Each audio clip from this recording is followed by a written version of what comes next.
But in another lifetime, when I was in my 20s, I was making films, documentary films, and we were doing bunch of stuff with the Walker Art Center and for the fun of it. I arranged a concert for the Walker at the Guthrie Theater of McCoy Tyner, and he and I had become friends. And through the course of this conversation, McCoy ended up coming to the Dakota as a favor. He and I had become good friends, and we'd spent a lot of time together over those 10 years that preceded this phone call. And there's more to it. The agent pushed really hard. I said, we don't do that. I'd never seen a New York club. I thought that music belonged at Orchestra Hall. Mm. And at one point, he kept pushing, and I said, I'd love to have McCoy Tyner here. I think it'd be an incredible honor, but we don't do that.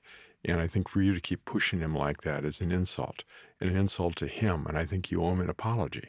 And I hung up on him. So he called me a couple of weeks later and said, I saw McCoy last night. And I said, yeah. He said, you're friends. I brought up your name.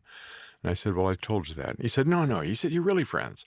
And if you want him to come and play in your restaurant, don't worry about the money. Pay him what you can afford. Get him a great piano, and he'll be happy to come. And so we did, and rented a 9-foot Steinway and put him up in the Whitney Hotel, which is down.